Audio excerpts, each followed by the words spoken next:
Hello, Claremont.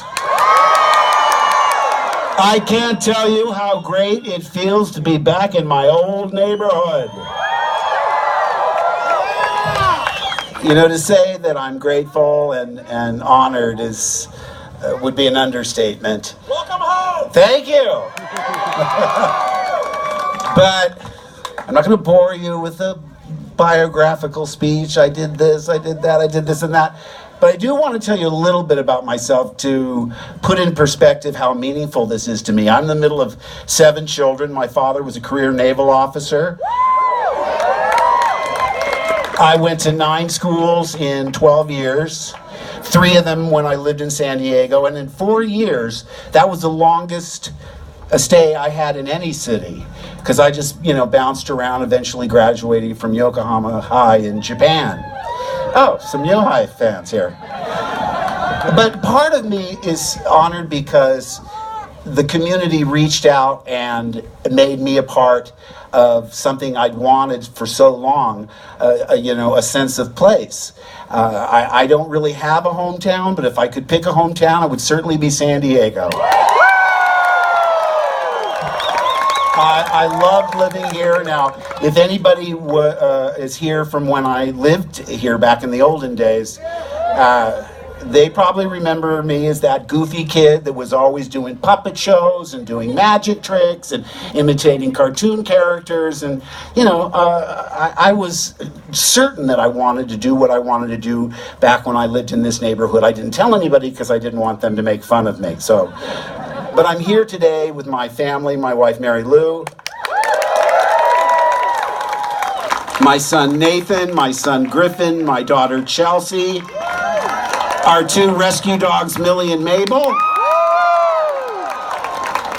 And to be completely forthcoming, there were 8 Hamills that lived on Castleton Drive. My younger brother Patrick wouldn't be born until we moved to Virginia, but my sister Terry is here today with my nephews Tyler and Brian. So listen, when they first told me that they were going to name a street after me, I thought they were pranking me. It's got to be a prank, right? I mean, they could choose an author, they could choose an ex-president, they could choose a philanthropist. But this is especially meaningful for me because even though I've been an electric toothbrush, I've been on a pair of underoos, I've been a sleeping bag. Those are all Luke Skywalker things. This is Mark Hamill, so that's extra special, right? So I do want to thank Councilman Kate. I'm sorry I didn't believe you right away. By the way, when I got my postage stamp, I went to the post office and I thought, I got to get this postage stamp with my face on it. And the guy down at the post office made sure I knew. He said, you realize we are honoring the character, not the actor. And I said, no, why did you say that? He said, because you can't be on a stamp unless it's posthumously. So they had to wait to put Elvis on a stamp until after he was gone. So this is really, really special to me. I'll never forget it. And hey, the force is strong with all of you. Thank you so much. I love you all. Thank you.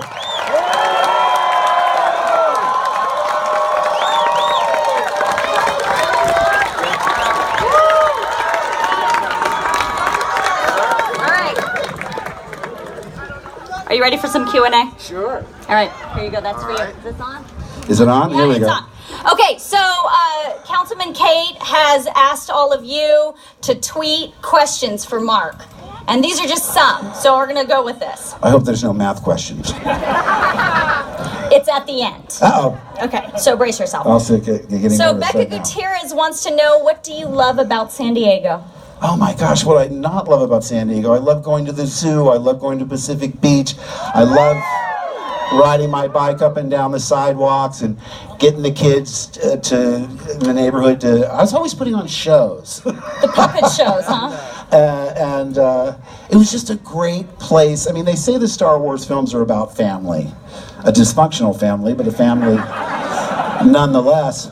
And that's really important to me. The sense of community I had here. That house I lived in on Castleton was where I saw the Beatles on Ed Sullivan, where I wept openly when they canceled my favorite TV show, Car 54, Where Are You? Terry remembers that. She laughed. But no, I just have great memories. Riding to the Linda Vista Theater, I don't even know if it's here anymore, on a bicycle, collecting up going door to door, shining shoes, mowing lawns, collecting up deposit bottles to get the money to go buy that Frankenstein monster model kit. I was a goofy kid. Very goofy. I think a lot of people here can relate. Okay. I hope so. That's my crowd. Right? Misfits and goofs. All of us. Yeah. All right, Hamill here wants to know, what is the last thing you watched on TV, and why did you choose to watch that? What was the last thing I watched on TV? Yeah. I watched Some Like It Hot on Turner Classic Movies. It's a great comedy. With Marilyn Monroe and Jack Lemmon and Tony Curtis. A classic. Directed by Billy Wilder. Classic. Okay, Annie Pose wants to know, and I can attest to this, you are really good on your social media, interacting with fans. What do you enjoy most about interacting with your fans on social media? Oh, it's great. I mean, it's like a chat room, and it's partially electronic fan mail, and it's partially just like your diary. You can be yourself more on Twitter than, I mean, there's a lot of things I say on Twitter I wouldn't go on television and say, because, look, I'm just another crank on Twitter. Right. Don't listen to anything I say. It's ignore me, please. All right, Jeremy Ham wants to know, which Star Wars film was your favorite to shoot? Oh my gosh. Well, the first one, it was just so fun and new and different, and we laughed so hard. Those movies are a lot funnier than people remember. But I just thought this is such an interesting combination, because usually science fiction doesn't have that sense of humor.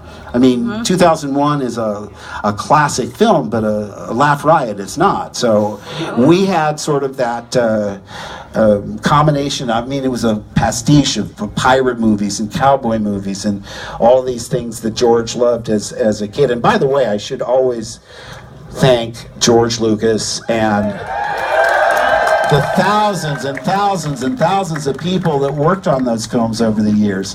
Otherwise, I wouldn't be sitting here talking to you. You just were named by Disney as a legend. How about that? It's official, not just in my own mind. It's amazing. Okay, so my question is, I mean, you got to legendary status within the Disney Star Wars world. How did you audition? What did you do to win you the role of Luke? Hi. Oh, well, listen, what happens is you go out and you meet. George was having open calls with Brian De Palma for Carrie. And they're just looking at you for your look and how old you look. And if you make that cut, you come back. So I made that cut. They sent me a scene in the mail, 8 or 9 pages, and not the whole script. I didn't read the whole script until I got the part. So I read this screenplay, or the screen test, and I did it with Harrison Ford on videotape. So, yeah, there's no real... It was a scene where we're going towards the Death Star. I don't know if it's really in the movie anymore exactly the way it was on the page. Shall I do this line? I mean, there's a line from the screenplay. There's a line from the screenplay. Mark, all the cameras are that one. Oh, okay. Yeah, but all my friends are this way. That's where all my friends are. Look at them. All right. So we're going towards the Death Star, and Solo turns to Luke Skywalker and says, "Hey, kid, I've held up my part of the bargain. Now I'm taking you, the droids, and the old man and dropping you off." And my response, now remember, you're trying to make this dialogue sound like it's something that just came off the top of your head. Right. And Luke turns to Han and said, "But we can't turn back. Fear is their greatest defense. I doubt if the actual security there is any greater than it was on Aquilai or Sullust, and what there is most likely directed towards a large-scale assault." I know, thank God that wasn't in the movie, but I've never been able to forget it in 40 years. Who talks like that? No one I know. All right. On the House wants to know, California burrito or fish taco? I gotta go with the burrito. Sean Mullen from the Science Fiction Coalition wants to know, what was your favorite hangout in Claremont? Well, let's see. I was like 8 to 12 here. They didn't let me do much hanging out. Wherever my skateboard and my bicycle could get me, I guess. All right. Here comes Hamill wants to know, if 10-year-old Mark could see you now, what would he say? Boy, you look old. You know, it's interesting because there was this long period between the prequels and Force Awakens where the kids had not seen me for many years. And their parents, who were original fans, grew up, and they had little ones now. Now, mind you, a 6-year-old doesn't have a really good concept of time.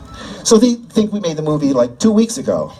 The parents would push the kids towards me and say, look who it is. It's Luke Skywalker. And they'd look up at me and they were aghast. Like, what happened to this guy? He really let himself go. He looks terrible. So I was glad to come back just so I don't frighten small children anymore. That's a plus in my book. Does it ever get old to see all of these people? No, honestly. That's fantastic. The passion of the fans is everything to us. If it weren't for them, none of us would be here, and it's been solid. You know, in between films, all through it, they have been there for us, and you know, we are just so grateful for their support. I love you back!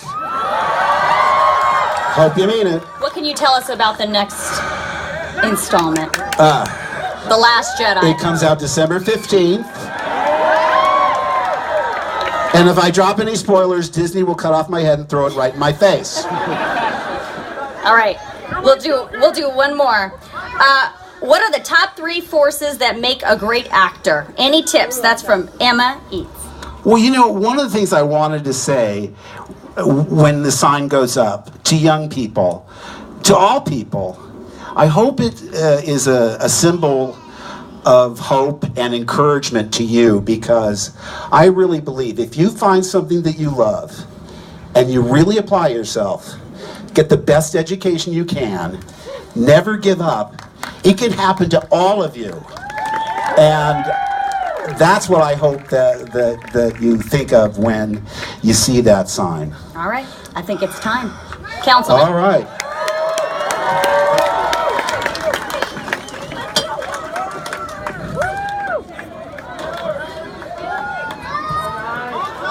All right. The moment you all been waiting for.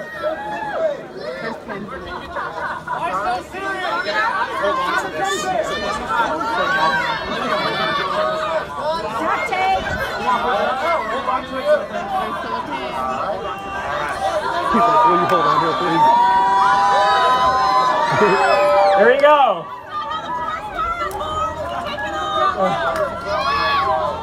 Use the force, Luke. Guys, are you ready?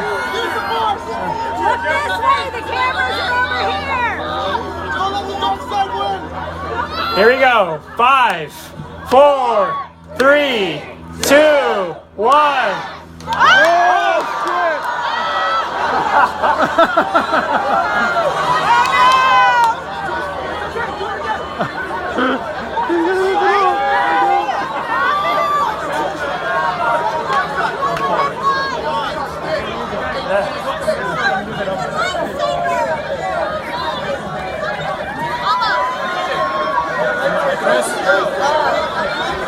Chris.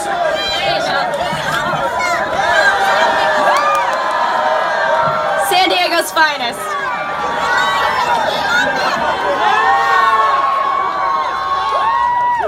That wins.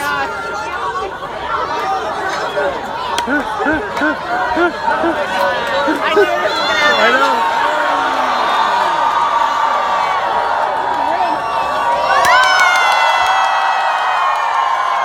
Come on. Come on. Oh, of course, a lightsaber. Come on.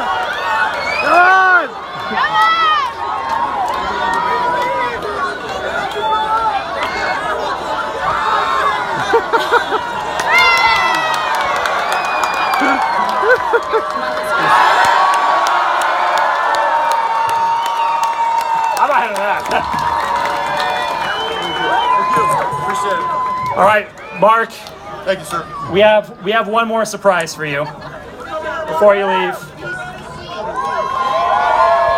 So in honor of your special day and this occasion, the ceremony, we have here a proclamation from the City of San Diego where it says, "Be it resolved by the City of San Diego that this council, for and on behalf of the people of San Diego, does hereby recognize July 30th, 2017 as Mark Hamill Day in the City of San Diego."